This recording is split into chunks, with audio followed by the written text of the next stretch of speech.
Hey guys, so I am in my kitchen right now because today I'm going to tell you how to tie-dye. Um, Tie-dye is really cool and you can use it for a lot of different things. So yeah, what you're going to need is first and foremost dye.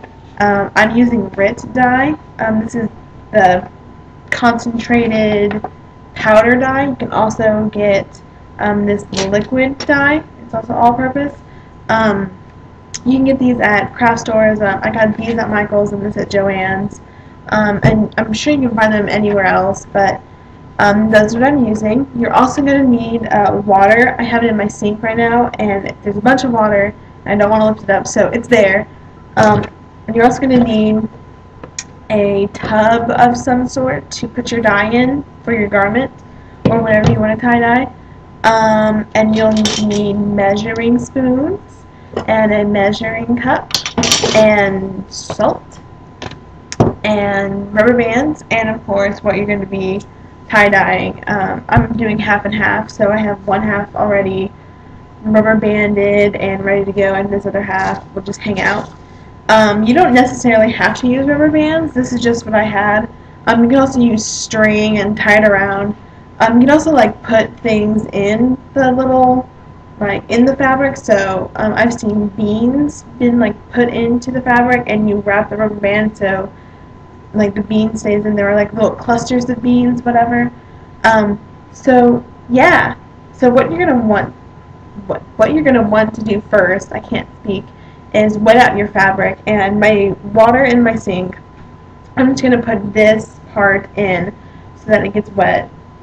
And basically what that does is it makes the resists tighter so that they'll come out cleaner, so you can see the difference between the actual fabric and then the dyed part. So I'm going to put that in there and let it sit there for a little bit while I talk to you about dyeing. Yes, about dyeing. So you're going to need to measure how much dye you need for your project. I have this little piece of paper that I got from one of my classes, and for a pound of fabric you can use half of the bottle, and it says on the bottle use 1 bottle for 2 pounds of dry fabric, whatever. On these little packets it says 1 package dyes 1 pound, or about 3 yards of muslin. What I'm using right now is not that much, so I'm gonna say it's probably half a yard of muslin. And according to my paper, I need 5 ounces, which is a tablespoon, or 3 teaspoons, of my dye. So I'm going to take my measuring spoon. This is a tablespoon. Dry that out. Get my little bucket and measure this out. I've never used these powders before, so I really hope this works. I'm not even doing a full spoon. I don't know if you can see that. You probably can't. So, but you just go ahead and dump it in there. So there it is at the bottom. And I'm going to close this up and put a rubber band around it just in case I want to use it later. And then according to my little paper, it says that you need 1.5 quarts of water, which is 42 ounces. And you want to use hot water because it dyes better. Alright, so I have all my water in my container, and so what I'm going to do is stir it up with a spoon, or you can use a spatula or whatever. Just stir it up and make sure all of the dye is completely dissolved. If you're using the packaging dye, this is the best idea, but if you're using liquid dye like this, it automatically dissolves and it's fine. And back to my little paper, it says for half a yard of muslin, you're going to use 1/8 of a cup of salt. Okay, so I have my salt, and I'm just going to go ahead and pour it into my mixture that I made. And you're going to stir that up. Now I have my dye all salted and whatever, so I'm going to take my resist piece that I've been soaking over here, and I'm going to squeeze out the water, so it's all wet now, and it'll absorb better this way. And what I'm going to do is I'm just going to dunk the part that I want dyed into the mixture that I made. So after you put your fabric in the dye, you're going to let it sit there for an hour to get the maximum color, and you kind of want to stir it every so often so that the color is nice and saturated and gets into the fabric really well. So okay, so this has been in here for an hour successfully, so I'm going to take it out and put it over my sink so that it doesn't drip everywhere. It looks like a mess right now. And I'm going to take out all of the rubber bands that I put in there, so all of this jazz is going to come out. And when you take these resists off, these rubber bands, you want to be really careful not to break them. I mean, you can break them, but I like reusing mine so I don't have to keep going and buy more rubber bands. That's just a waste of my time.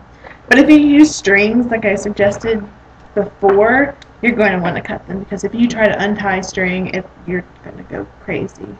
This is what it looks like. Oh my gosh. So exciting. Can you see that? Yeah, you can. So that's half of what it looks like, and it's on a diagonal. I did that on purpose. So that's what I wanted. So what you're going to do now is, after you've done all the resist, you're going to rinse it so that any other loose dye stuffs gets rinsed out and it looks pretty. So wash it out. Alright, so now that it's all washed and rinsed out and stuff, you're going to need to let it dry. I'm going to dye this side, so I'm not going to let it dry right now, but if you just did one straight color, let it dry overnight, forever. Alright, so I made my blue dye bath, and it does stain your fingers. I can see my fingers are blue, so you have to be really careful when you're doing this. Oh, little pink cap. So you're going to take your part that you want to dye blue and stick it in there. And once again, you're going to let that sit for an hour. So what I've done now is I've dyed successfully the teal part of this, and so now my fabric kind of looks like this. That's actually really pretty cool. And so what I'm going to do now is I'm going to try to wring out all the excess water going on, and then let it dry overnight. And your best bet would be to put it on a towel or hang it on a rack or something, so that it air dries completely. You don't want to wad it up and sit it in the corner because it won't properly dry. And then it'll mold and you'll be like, what the F? You can also put it in your bathtub and just let it sit there. And hang it over the whatever I do. Hang it over the shower curtain, whatever, and yeah. And in the morning I will show you what this looks like. Hey guys, so I let my fabric dry in my bathtub, and then this morning I put it in the dryer so it was all dry, and it looks like this. It's all pretty and dyed and beautiful. Now what you're going to want to do is iron this out. I haven't ironed this yet, so it's still wrinkly and stuff, but once it's all unwrinkled and ironed and pressed, it's going to look really, really nice and clean. If you are doing like a t-shirt or something, or like a pillowcase or something, you're going to want to wash it and dry it before you do anything with it, because you don't want dye rubbing off on your face or on your body. It would just not be okay. But this I'm actually doing a different project with, which I will show you. So I'm just going to leave it like this and then iron it and stuff. So yeah. And if you have extra dye stuff and you don't want to throw it all away, you can dye something else. Like my roommate dyed one of her jackets, and I dyed a sock. So you can just do a lot of stuff. And I really hope that your project turned out as good as, well, maybe as good as mine, but I hope it turned out good. And if you have any suggestions for future stuff, leave me a comment or a video response down below, and I will check it out. And I will see you next week. Bye!